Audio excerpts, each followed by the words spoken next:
Good morning friends, welcome to the session on payment banks. I am Neelamjha, ex-Chief Manager, Faculty, Central Bank of India.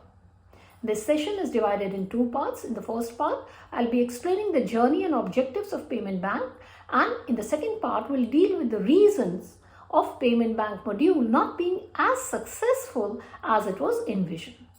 So let's begin with August 2015 when payment banks came into existence in India, as the Reserve Bank of India awarded licenses to 11 applicants to set up these banks specifically to further financial inclusion by providing small saving accounts and facilitating payment and remittances to the financially excluded population.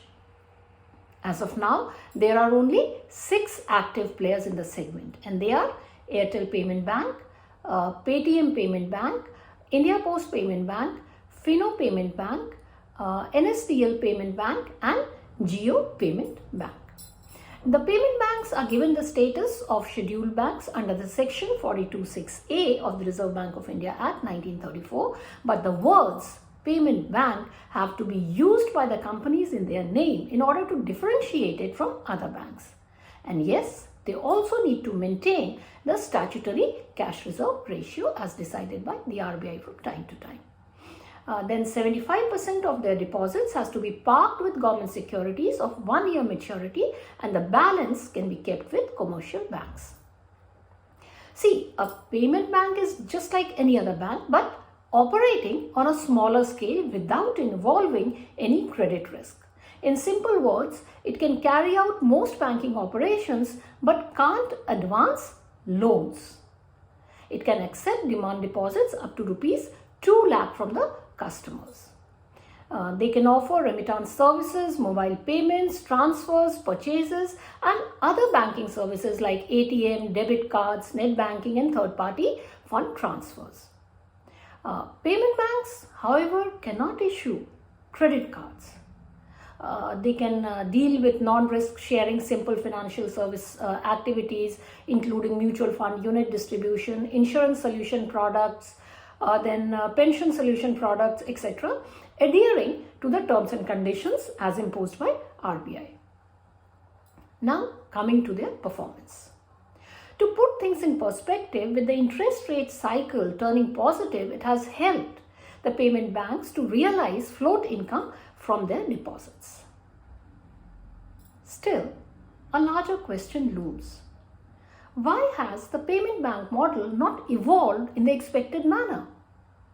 After 8 years, only 3 of the 6 operational payment banks, the Fino Payment Bank, Airtel Payment Bank and India Post Payment Bank, they have turned profitable.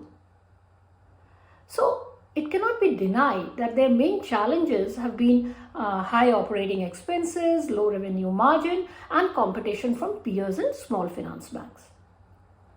See, since the time these banks were conceptualized, licensed and became operational, much has changed in the payment industry. But the payment banks space has not had much progress in terms of their operational framework.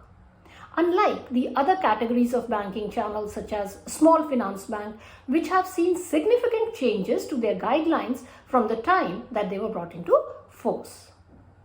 So, it is no longer a question of existence, but it is about opportunities for scalability.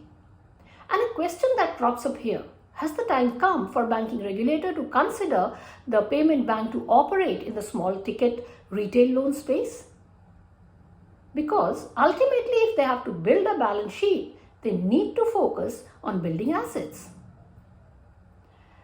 To build a deposit book is becoming a limitation because unless there are deployment avenues, raising the deposits is only an additional cost, not a revenue stream.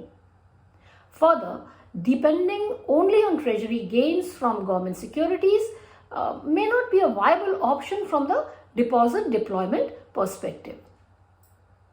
There are players in the payment bank space who believe that allowing them to tap in on small retail loan market may help them differentiate from banking correspondents, payment aggregators and other players in the payment ecosystem.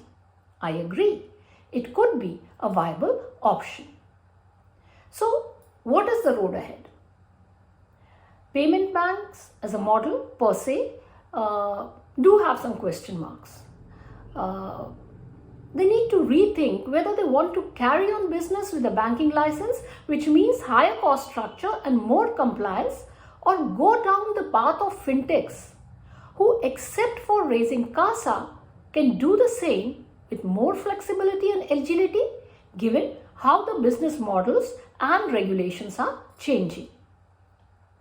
Another scenario could be if small micro lending is allowed, payment banks might become a better full-fledged model without the requirement of conversion to a small finance bank.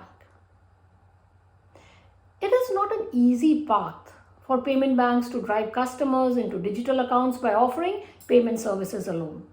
They require a more complete, holistic kind of offering. And since they cannot offer credit on their own, partnering with credit issuing banks could make them more competitive and raise their revenues too.